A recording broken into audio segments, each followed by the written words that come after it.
오늘 시간에는 전쟁 없는 평화, 이런 제목으로 같이 은혜를 나누겠습니다. 한번 따라 하시겠습니다. 전쟁 없는 평화. 전쟁 없는 평화.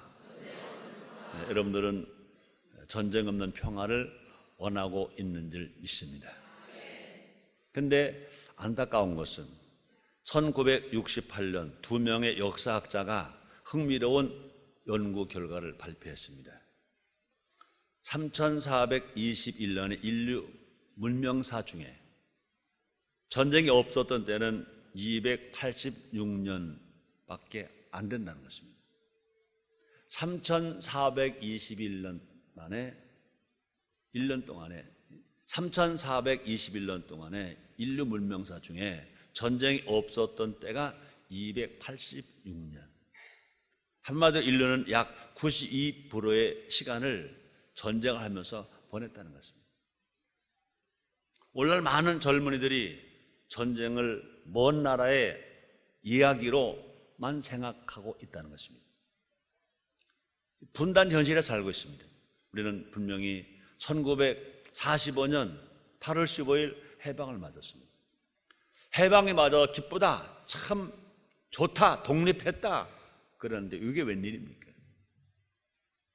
이북은 소련 공산당이, 남한은 자유주의 나라인 미국이 점령한 것처럼 되어 있습니다.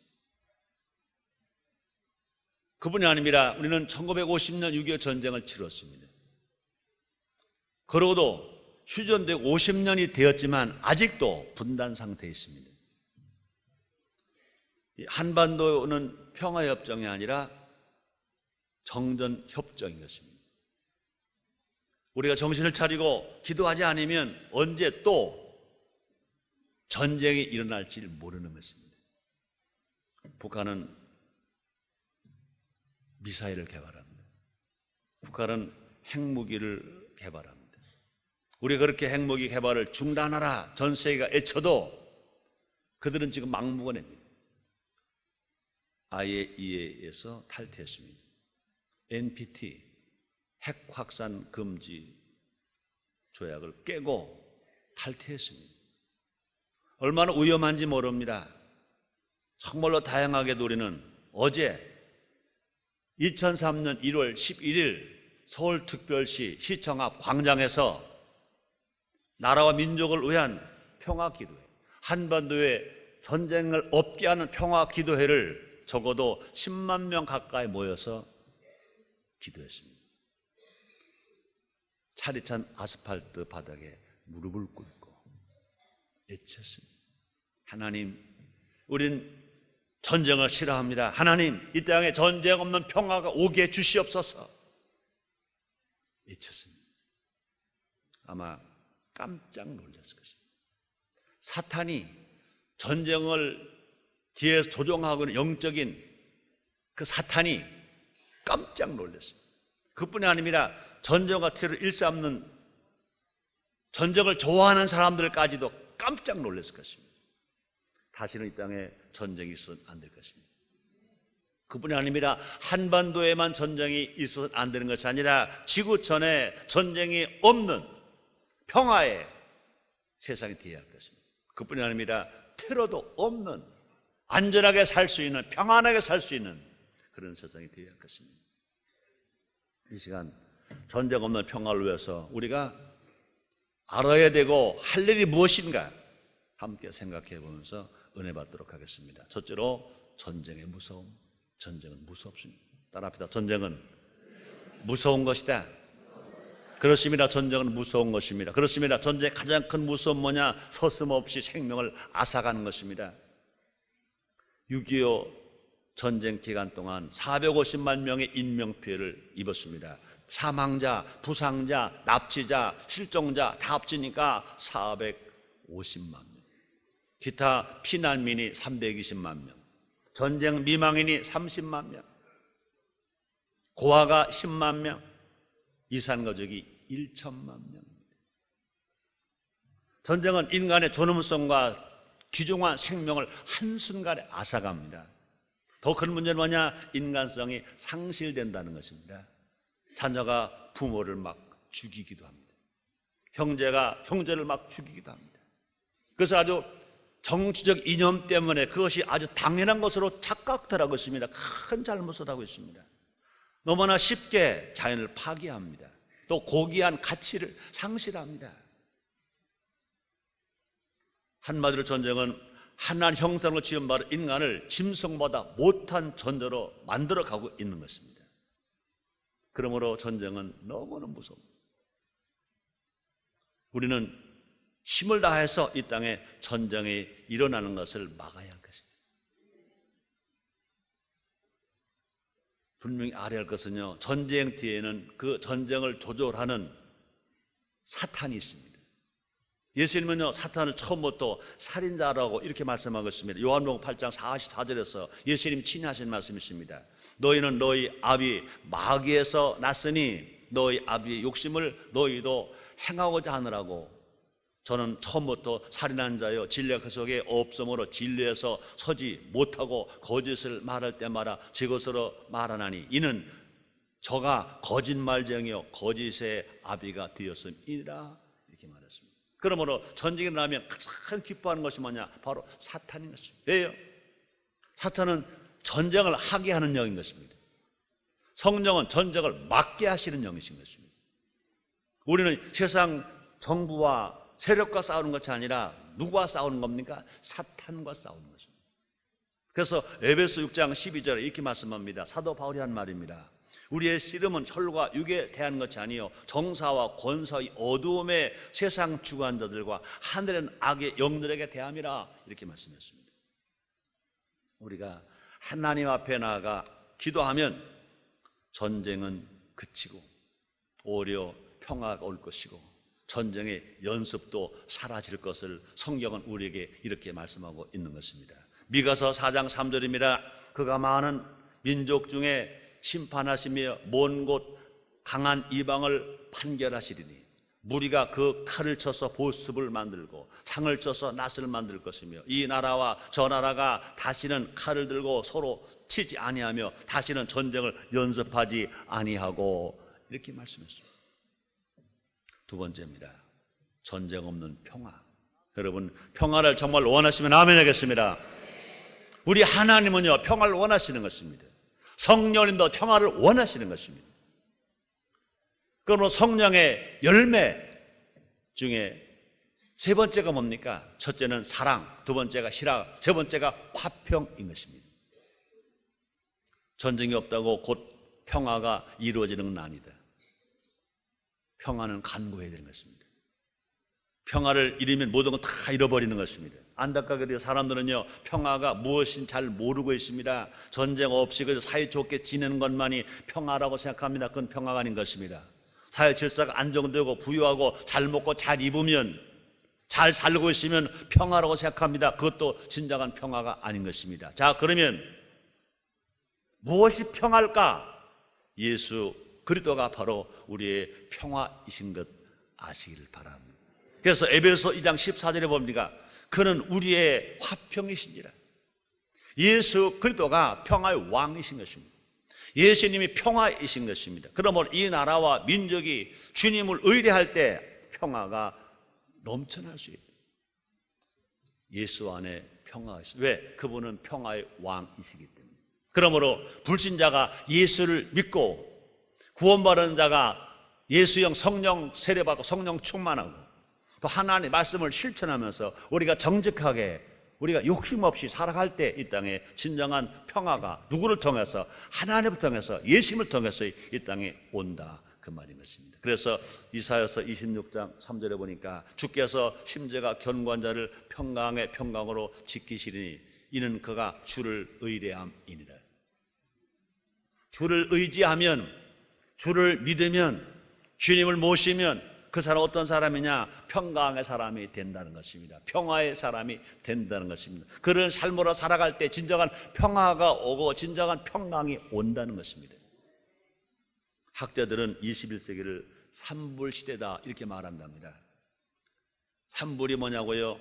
불안, 불신, 불확실. 불안, 불실, 불확실.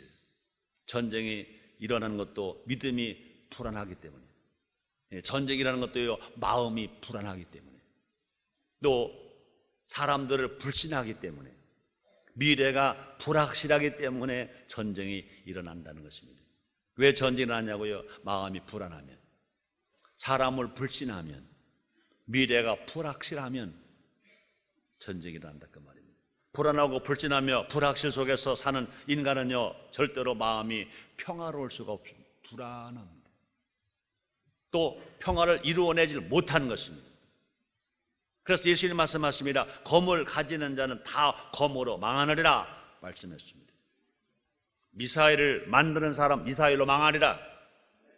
핵무기를 만들어서 핵무기로 망하리라. 자기들은요, 마음이 불안하니까, 사람을 불신하니까, 미래가 불확실하니까 어떻게 해서 평안을 얻을까? 어떻게 해서 이 불안을 이길까? 그래서 무기를 만듭니다. 힘을 기르려고 합니다. 그래서 성경은 우리에게 말씀하십니다. 검을 가지는 자는 다 검으로 망하느니라. 우리에게 필요한 것은 뭐냐? 힘에 의한 평화가 아니라 하나님의 샬롬, 하나님 주시는 은혜로 하나님 주시는 그 평강을 우리가 갖게 되는 것, 이때 하나님 주셔야만 우리에게 진정한 평화가 온다 그 말인 것입니다. 그러므로 샬롬은 평화입니다. 평안입니다. 누가 주시는 것이냐? 하나님이 주시는 것, 그것이 샬롬. 한번 따라합시다. 샬롬, 샬롬. 참, 우리나라 말 중에요, 너무너무 좋아요. 우리는요, 샬롬이 뭔지 모르면요, 아주 쉬워요. 죽을 놈 아니야, 아니라 살롬, 샬롬, 샬롬. 아멘입니까? 마귀는 죽이고 멸망시키는 것뿐입니다. 그러나 우리의 신님은요, 우리 하나님은요, 생명할 때 풍성히 얻게 하십니다. 그러므로 우리 예수님은 이 땅에 아담과 하와가 범죄함으로 말미암아 죽어 멸망할 우리들을 다시 살려주십니다. 살려주실 뿐만 아니라 생명할 때 풍성히 얻게 하십니다. 그럼 우리가 예수를 잘 믿으면 영혼이 잘 되고, 영혼이 잘 되면 범사 형통하고, 또 우리가 영혼이 잘 되면 우리가 강건하게 건강하게 우리가 잘 살 수 있습니다. 그러므로 예수 안에서는요, 죽을 놈도 살 놈이 되는 것입니다. 예수 안에서는 전쟁의 평화가 되는 것인 것입니다. 우리 모두가 다 정말로 주님이 주시는 평화와 그 샬롬을 누리고 살아가는 우리 모두가 됩시다. 그러므로 하나님 주시는 샬롬이 임하면 전쟁도 두려움도 다툼도 다 사라져 버린다 그 말인 것입니다. 그래서 에레미야서 26장 6절에서 이렇게 성경을 말씀합니다. 내가 그 땅에 평화를 줄 것인즉 너희가 누구나 너희를 두렵게 할 자가 없을 것입니다. 내가 사나운 짐승을 그 땅에서 지할 것이요 칼이 너희 땅에 두루 행하지 아니할 것이며 말씀했습니다. 그렇습니다. 샬롬이 임하면 주님 오시는 그날까지 우리는 안전할 수가 있습니다.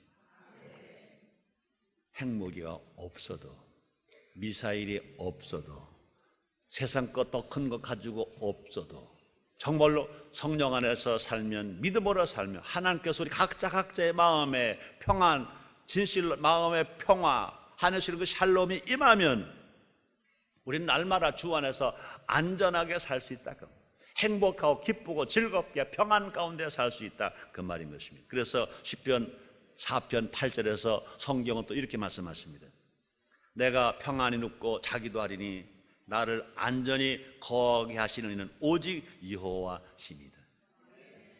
나를 평안하게 잠자게 할 수 있는 분, 내가 평안하게 거할 수 있게 하시는 분, 그분은 누구시냐? 오직 여호와시다. 그렇습니다. 우리 하나님은요, 사랑하는 자에게 잠을 주신다 그랬습니다. 우리에게 평안함을 주신다 그 말인 것입니다.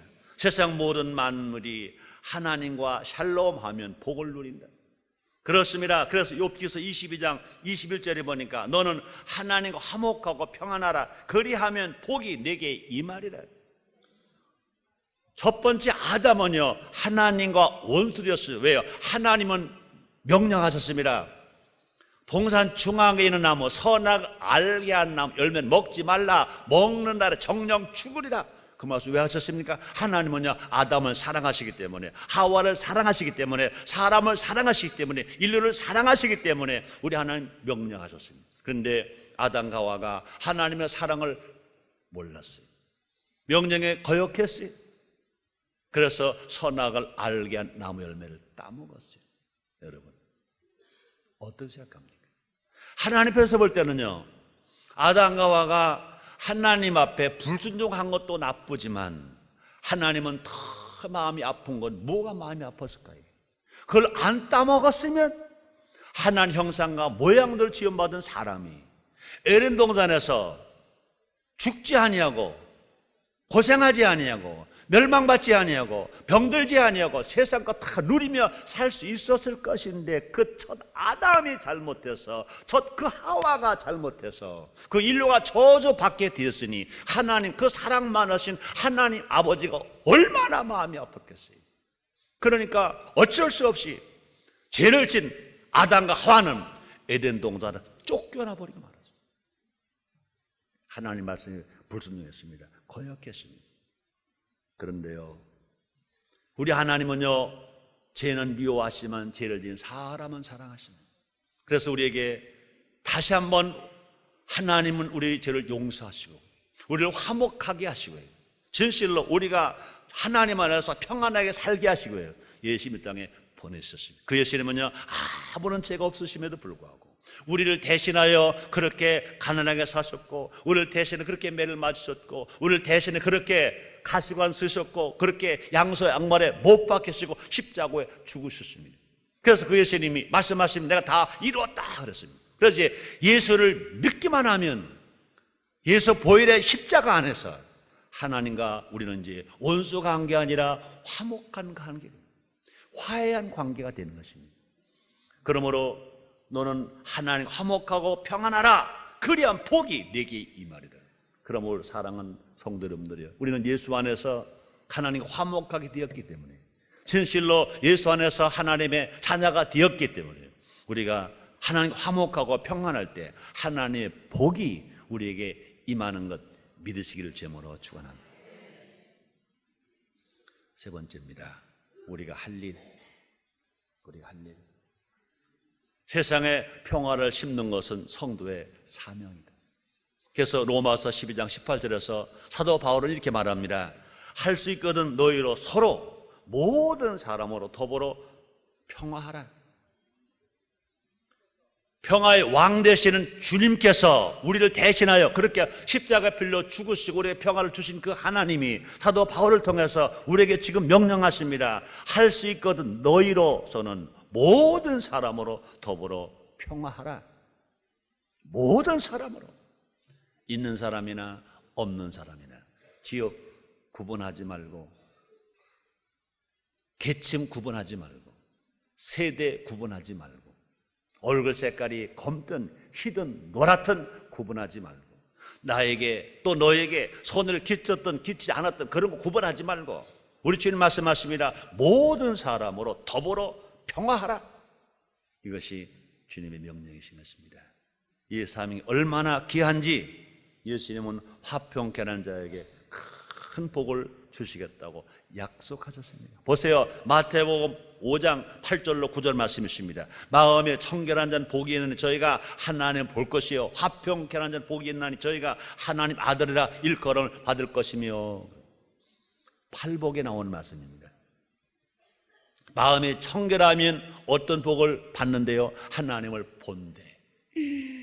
얼마나 감사합니까? 그런데 더 한 단계 높아서, 더 한 단계 높여서 화평케 하는 자는 복이 있나니 저희가 하나님의 아들이라 일컬을 받을 것이며. 그래서 앞에 게 더 큰 복입니까? 뒤에 게 더 큰 복입니까?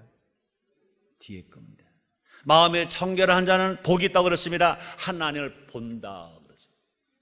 하나님을 볼 수 있다 하더라도 영의 눈이 떠져서 하나님께 가까이 있어서 하나님의 사랑을 받으면서 하나님을 본다. 이게 보통 은혜가 아닙니다. 보통 축복이 아닙니다. 죄를 진 인간은요, 하나님을 보면 죽어요. 여러분, 우리 육신의 눈 가지고는요, 해만 오래 봐도요 눈이 멀어요. 해를 지으신 하나님의 빛은요 얼마나 찬란하시겠습니까? 그러므로 육신의 눈을 가지고는 하나님 못 봐요. 그러나 우리가 하나님 아들이 되면, 예수로 구원을 받으면, 그 죄가 용서받으면, 우리 예수님께서 재림하실 때 세마포를 입혀주시면 하나님을 똑바로 볼 수 있습니다. 그런데 여러분, 하나님을 보는 것도 복인데 그 다음 단계 말씀하십니다. 화평케 하는 복이 있나니 하나님의 아들이라 일컬음을 받을 것이며, 우리가 하나님의 아들이 되면 하나님 것, 내 것 되는 겁니다. 하나님을 보기만 하는 게 아닙니다. 하나님을 만나게만 하는 게 아닙니다. 그 하나님의 나라를 유업으로 받을 수 있습니다. 그래서 영혼이 잘 될 수 있습니다. 범사 형통할 수 있습니다. 강건할 수 있습니다. 생물에 풍성하게 살아갈 수 있습니다. 땅에서 하는 사랑을 받을 뿐만 아니라 하나님 나라 가서 하나님과 함께 영원히 하나님의 아들로서 살 수 있다, 그 말인 것입니다. 누가 사람을 그렇게 본답니까? 우리를 어떻게 그렇게 본답니까? 우리가 화평케 하면 사람들이 말합니다. 저 사람은 하나님 아들이라고 불려진다, 그 말인 것입니다. 세상의 평화는 대통령이, 국회의원이, 기업 회장이 가져오질 못합니다. 하나님과 평화한, 하나님과 화평한 자가 이 세상의 평화를 가져올 수 있다, 그 말인 것입니다. 그러므로 대통령도 예수를 믿으면 더 좋고, 국회의원도 예수를 믿으면 더 좋고, 기업 회장도 예수를 믿으면 더 좋고, 예수를 믿는 정도가 아니라, 예수를 믿는 정도가 아니라 화평케 하는 대통령, 화평케 하는 국회의원, 화평케 하는 기업 회장이 되면 이 나라가 더 하나님을 기쁘시는 나라가 될 수가 있게 될 것인 것입니다. 사무엘 한 사람 때문에 이스라엘과 블레셋의 전쟁이 그쳤다 그랬습니다. 사무엘상 7장 13절입니다. 이에 블레셋 사람이 굴복하여 다시는 이스라엘 경내에 들어오지 못하였으며 여호와의 손이 사무엘의 사는 날 동안에 블레셋 사람을 막으시매. 하나님의 손이 블레셋 사람을 막으심에, 누가 있는 동안에, 사무엘이 있는 동안에 하나님의 손이, 여호와의 손이 블레셋을 막으심에 침공하지 못했다는 것입니다. 전쟁이 일어나지 않았다는 것입니다. 평화가 있게 되었다는 것입니다. 비록 죄인이었지만 바울 때문에, 사도 바울 때문에 276명이 죄를 짓고 로마로 호송되어 가다가 우라굴라 풍랑을 만났습니다. 모두 가라 파손되어 죽게 되었습니다. 다 죽은 줄 알았습니다. 그런데 거기에 누가 있었습니까? 하나님 쓰시는 사람, 사도 바울이 타고 있었습니다. 그러므로 276명의 생명을 누구 때문에? 사도 바울 때문에 건져질 수 있었다는 것입니다. 하나님 지금도 성도들, 우리 때문에, 한국의 5만여 교회 때문에, 1200만 신자 때문에 이 나라를 이만큼 지키고 있는 것 믿으시기를 제모로 축원합니다. 중요한 것은 뭐냐? 앞으로 더 우리가 아직 구원받지 못한 가족, 친척, 친구, 이웃을 전도해서 구원받게 할 것입니다. 또 우리 교회 사명 감당해야 됩니다. 목회자 사명 감당해야 됩니다. 성도 재직 사명 감당해야 됩니다. 그래서 우리 모두가 다 화평케 하는 사람 되어야 할 것인 것입니다. 그럴 때 분명히 화평케 하는 사람 때문에 이 땅에 전쟁 없는 평화가 오게 된다, 그 말인 것입니다. 그럼 우리는요, 하나님 앞에 기도만 하는 것이 아니라 우리의 삶 자체가 화평케 하는 사람이 되어야 하나님 축복하셔서 전쟁 없는 평화의 나라로 주님이 만들어 주신다는 것입니다. 우리가 세상의 평화를 심기 위해서 어떻게 해야 할까? 어떻게 해야 할까? 욕심을 버려야 합니다. 따라합시다. 욕심을 버리자.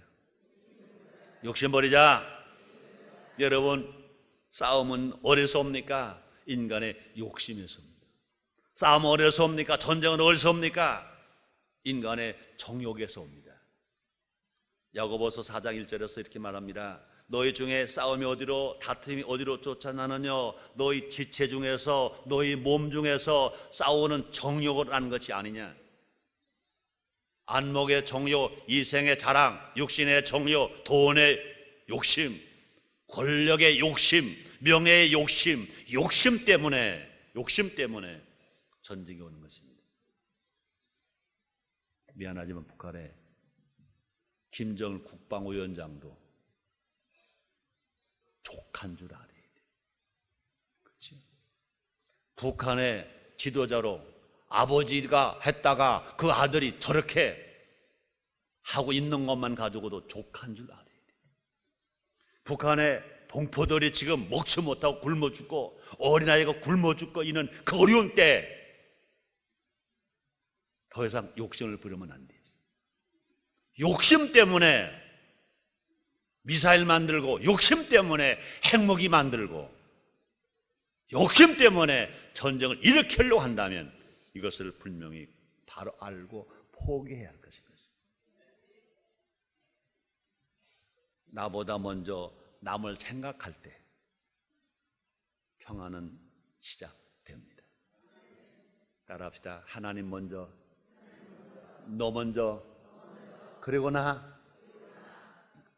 우리가 이것을 실천할 수 있을 때, 이런 삶으로 살아갈 때 이 땅에는 평화가 옵니다. 전쟁이 없습니다. 그런데 세상보다 하나님 먼저 생각하지 아니고 하나님은 당장 눈에 안 보이니까 세상만 쫓아간다든지, 남이야 죽든지 살든지 망하든지 관계하지 아니하고 나만 생각한다든지, 국민이야 백성이야 어린아이가 굶어 죽든지 말든지 핵무기나 만들고 미사일만 만든다 하면 이 땅에 절대로 평화가 올 수 없는 것입니다. 예수님 우리를 사랑하셨듯이, 죄 없으신 하나님 아들 예수님이 우리를 사랑하셔서 할보자를 버리시고 이 땅 마구간에 오신 것처럼, 누워 계실 곳이 없어서 강보에 쌓여서 말구에 누워 계신 것처럼, 우리가 다른 사람 생각하며 살아갈 때 분명히 전쟁은 그치고 싸움은 그치고 평화가 오게 될 것인 것입니다. 열심으로 서로 사랑할 때 평화는 이루어진다, 그 말인 것인 것입니다. 그렇습니다. 그래서 유명한 심리학자 칼 메닝거가 그런 말을 했습니다. 현대인의 모든 정신적 질병의 근본적 치유책은 오직 사랑밖에 없다. 사랑은 모든 정신적 병을 치료합니다. 사랑은 모든 육체적 병도 치료합니다. 사랑은요, 모든 정치적 병도 치료할 수 있습니다. 사랑이 치료다, 그 말인 것입니다. 예수 사랑으로 복음을 전하고 예수 사랑으로 성령 충만하기를 기도합시다. 우리가 예수 사랑이 있어서 복음을 전하고 성령 사랑이 있어서 우리가 기도하면 성령의 열매를 맺고 우리가 살아가면, 성령의 은사로 봉사하며 살아가면 틀림없이 땅에 전쟁이 없는 평화가 오게 될 것인 것입니다. 평화의 왕이신 예수님이 이 땅에서 전쟁과 눈물을 지하실 것입니다. 평화의 영이신 성령님이 남과 북, 동과 서, 지역 간, 세대 간, 계층 간 하나 되게 만들어 주실 것입니다. 결론입니다. 우리가 만약 평화의 간을 알지 못하면 예수님은 슬퍼우십니다. 누가복음 19장 41절로 42절에 보니까 가까워서 성을 보시고 우시며 가라사대 너도 오늘날 평화에 관한 일을 알았다면 좋을 뻔하였거니와 지금 내 눈에 숨기었도다. 우리는 하나님 아들들입니다. 이제 신부들입니다. 우리가 평화에 대하여 무관심하면, 평화의 사람이 되어서 살기를 원하지 않는다면, 평화를 만들기 위해서 애쓰지 않는다면 예수님이 슬퍼하신다는 것입니다. 예수님 우리에게 전쟁 없는 평화를 위해 기도하게 하셨습니다. 세상은 모르나 우리는 전쟁 없는 평화가 이루어지는 길을 압니다.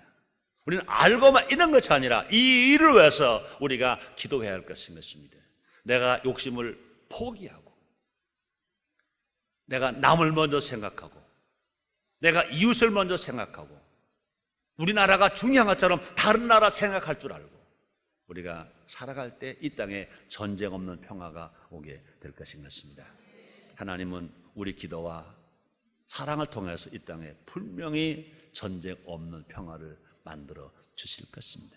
그럼 우리는 진실 하나님 주시는 그 은혜 안에서 하나님 주시는 그 샬롬을 가지고 우리가 실천하고 욕심을 버리고 남을 생각하고 나눠주고 베풀어주는 삶을 살겠다고 마음을 먹을 때 성령이 도와주심으로 말미암아 전쟁 없는 평화가 어디에서부터? 내 가슴에서부터, 가정에서부터, 일터에서부터, 구역에서부터, 교회에서부터, 우리 가까운 데부터 일어나서 결국은 이 나라가, 한반도가 전쟁 없는 평화의 나라가 될 것입니다.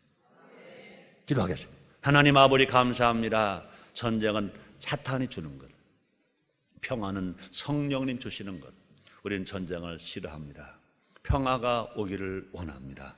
하나님, 우리는 평화를 말로만 할 것이 아니라 진실로 하나님께로 온 샬롬만이 평화가 오게 하는 걸 알고 우리 모두가 다 성령 충만해서 구원의 확신을 가지고 욕심을 버리고 나보다 먼저 남을 생각하고 복음을 전함으로 말미암아 평화를 오게 하는 도구들 되게 해 주시옵소서. 사명자들이 다 되게 하여 주시옵소서. 예수님 이름으로 기도드리옵나이다. 아멘.